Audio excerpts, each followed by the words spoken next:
Saham. Banyak orang mengira saham hanya untuk orang kaya saja. Banyak orang mengira investasi saham itu sulit. Faktanya, investasi saham itu mudah dan dapat dilakukan semua orang. Buat Anda investor pemula atau calon investor, silakan tonton video 400 detik tentang saham ini. Alkisah Nobita, seorang lulusan manajemen, mempunyai ide untuk membuka warung bebek di Medan.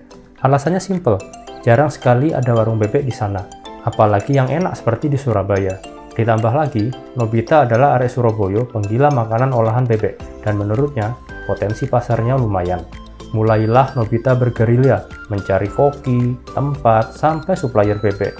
Selain itu, Nobita juga mencari mitra untuk diajak patungan membuka warung bebek ini. Ketemulah dia dengan dua temannya yang mau untuk diajak patungan. Terkumpullah modal awal 100 juta rupiah. Tak lama, warung bebek pertama mereka beroperasi. Ratu Bebek namanya.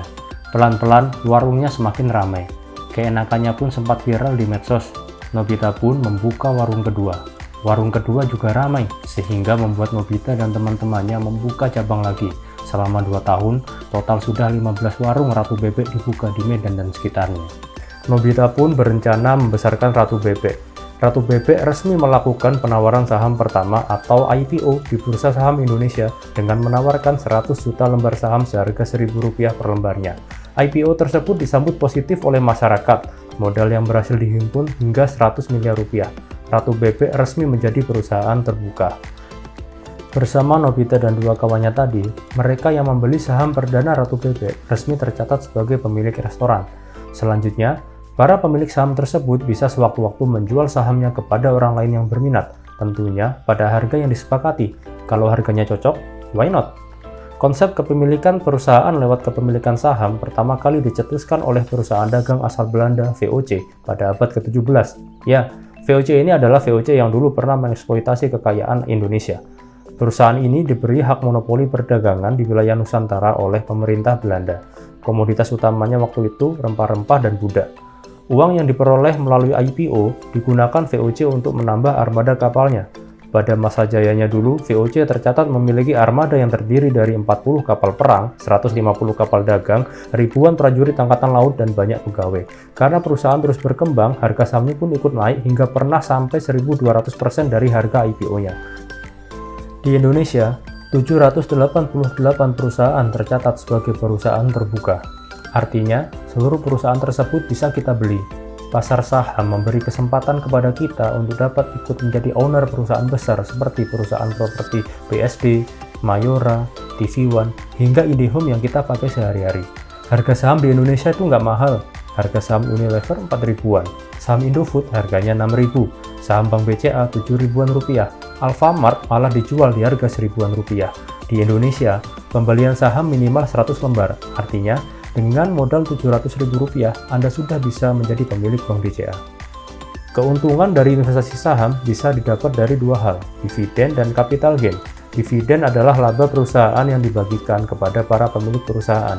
Karena para pemegang saham secara resmi adalah pemilik, maka juga berhak untuk mendapatkan dividen. Dividen biasanya dibagikan setahun sekali, meskipun ada juga yang 2 kali setahun. Capital gain adalah kenaikan modal seorang investor. Maksudnya, jika harga saham yang tadinya dibeli seharga Rp1.000 naik menjadi Rp3.000, maka saat dijual, Rp2.000 selisihnya tersebut adalah keuntungannya. Setelah saham dijual, investor tadi tidak lagi dicatat sebagai pemilik perusahaan. Selayaknya barang yang bisa diperjualbelikan, tempat investor menjual dan membeli saham adalah di bursa saham.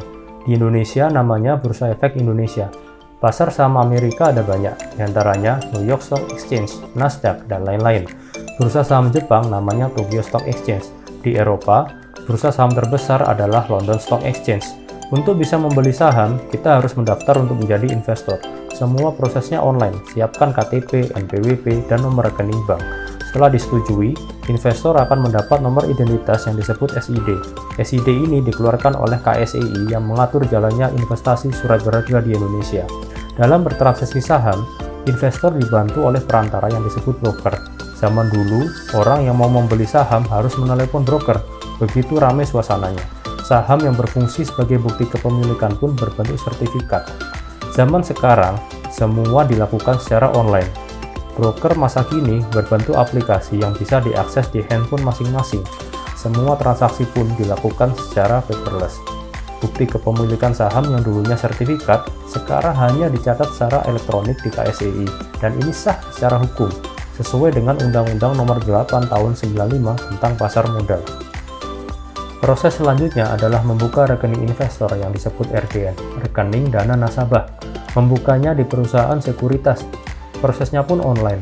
Jumlah deposit awal berkisar 100.000 sampai 3 juta rupiah, tergantung perusahaan sekuritasnya. Selanjutnya, Anda sudah bisa menjadi investor saham. Memiliki saham berarti juga memiliki sebagian aset real perusahaan, walaupun persentasenya 0,0000 sekian. Pemegang saham juga berhak untuk hadir dalam rapat umum pemegang saham.